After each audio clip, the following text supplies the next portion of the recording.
Olha essa imagem. Embora você possa achar que a foto mostra a capital francesa, Paris, só que totalmente vazia, na verdade esse registro foi feito na China. É isso mesmo, no grande país da Ásia, a cidade de Jiandusheng, ou, como também é chamada, a Pequena Paris. Começou a ser construída pelo governo chinês em 2007. E mesmo com todos os seus atrativos, que contam com uma Torre Eiffel e uma réplica exata do Jardim de Versailles, ainda não conseguiu atrair moradores suficientes para ocuparem a cidade. E ela não é a única, sabia? A China possui cerca de 50 cidades fantasmas, espaços urbanos prontos para serem ocupados, só que por algum motivo não atraíram pessoas. E bem, por que isso acontece, hein? Vamos descobrir? Vamos lá. Eu sou Ivan Lima e é um prazer estar aqui com vocês. A primeira coisa que nós precisamos lembrar, uma bem importante para o assunto de hoje, é que, bem, a China é um país comunista. Isso significa muitas coisas, mas, para o que nos interessa aqui hoje, significa que o governo chinês controla vários aspectos da sociedade chinesa, como, por exemplo, o mercado imobiliário. E até 1998, por sinal, esse mercado imobiliário simplesmente não existia. Não existia compra e venda e aluguel de imóveis no país asiático. Funcionava assim. O governo ou as empresas estatais controlavam as casas e apartamentos disponíveis e iam distribuindo conforme as necessidades das famílias. Porém, nesse mesmo ano, a China vinha sofrendo com a estagnação da sua economia, provocada por uma crise econômica nos países asiáticos. O Partido Comunista Chinês resolveu apostar em uma estratégia um tanto quanto diferente do que se esperava de um governo comunista. A partir de 1998, o mercado imobiliário chinês foi privatizado, ou seja, empresas privadas assumiram a construção de novas residências. Isso vinha ainda aliado a um plano de urbanização que seria expandir e melhorar as cidades, com o intuito de trazer as pessoas do campo para morarem nas grandes cidades. A intenção do governo chinês era também esquentar o mercado que estava parado, gerando renda e emprego. Isso acabou levando a uma descentralização do controle de terras. Como assim? Bem, as novas leis davam poderes para os governantes das províncias decidirem para quem iam vender a concessão do uso da terra, sendo empresas e até mesmo pessoas. Isso, por sinal, é algo muito importante. Os chineses que não tinham realmente uma casa e sim o direito de morar em um lugar, agora poderiam ser donos de suas próprias residências. De qualquer maneira, os governantes das províncias e cidades chinesas poderiam agora negociar com construtoras privadas para expandirem e melhorarem as suas regiões. Com o passar do tempo, essa receita acabou ficando cada vez mais importante para esses governadores e prefeitos. O dinheiro pago pelas construtoras e empreendedoras se tornou uma das maiores fontes de dinheiro dos governos locais. Essa renda ainda se tornou mais importante devido ao modelo de financiamento do Partido Comunista. Essas mesmas províncias e cidades, mesmo sendo permitidas a venda e aluguel de suas terras, não podiam tomar empréstimos de dinheiro do mercado financeiro. Para essas regiões conseguirem dinheiro, elas poderiam, porém, tomar dinheiro emprestado do próprio governo chinês, com base nas previsões de vendas futuras de terras.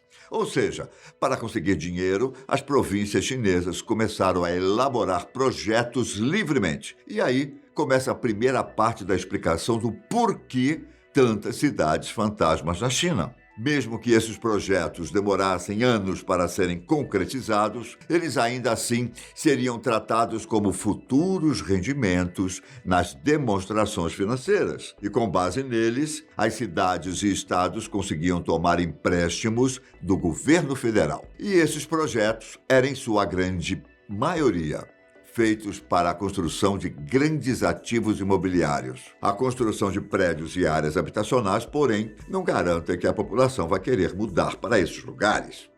Isso porque, enquanto várias zonas de moradia foram construídas, pouco ou quase nada foi investido em infraestrutura real.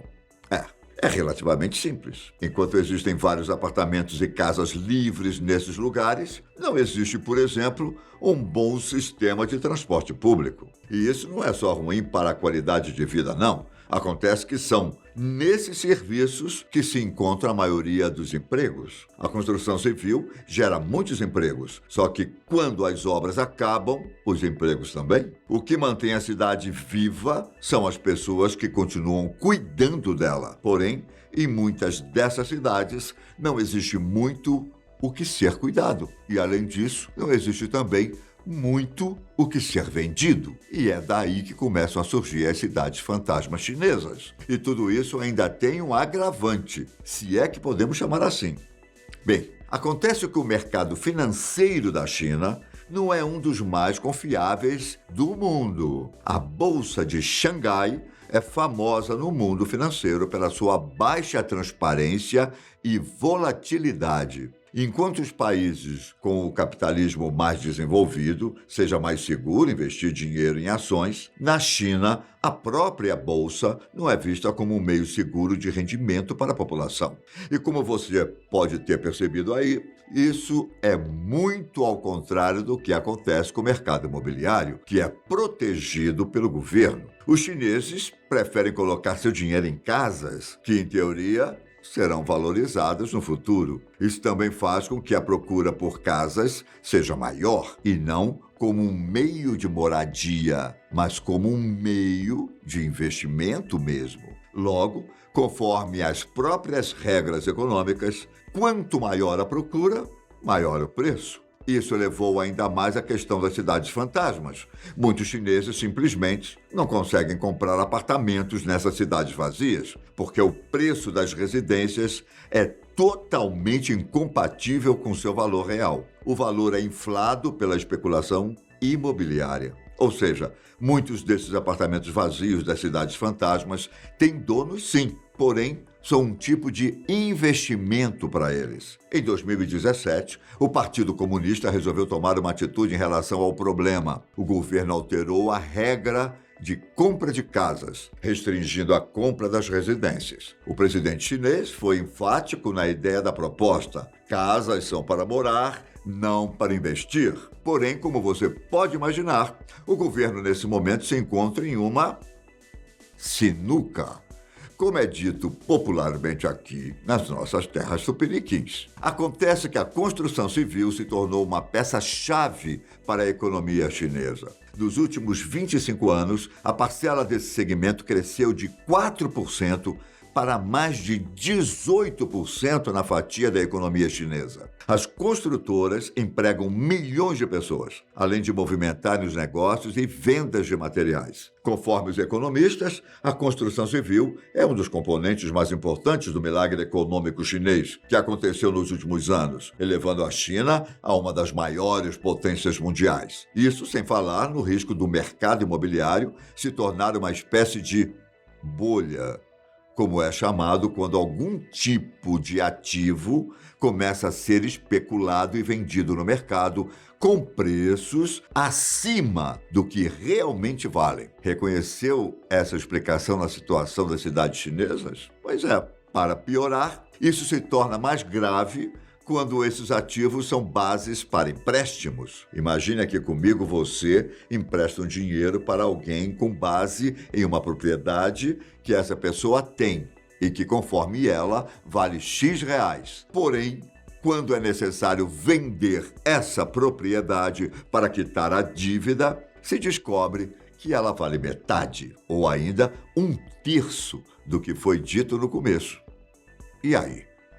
O desastre está pronto. Isso, em efeito cadeia, pode levar um país a uma grave crise econômica, como vimos nos Estados Unidos passarem em 2008 com sua crise imobiliária. E, aparentemente, no caso da China, esse perigo vem se mostrando verdadeiro. Se você acompanha o mercado financeiro, deve ter escutado sobre a Evergrande, gigante chinesa de construção civil, que vem demonstrando indícios que pode dar calote em suas dívidas. O valor dessas dívidas? Mais de 300 bilhões de dólares. Isso causou instabilidade nos mercados financeiros do mundo inteiro. Mais recentemente ainda, o governo chinês assinou uma ajuda para a empresa, o que tranquilizou os investidores, porém nem tanto. Paralelamente a isso, o governo chinês também anunciou que nos próximos 5 anos estará introduzindo um novo imposto cobrado no ato de compra de novos apartamentos. Esse imposto reduziria a dependência das cidades e províncias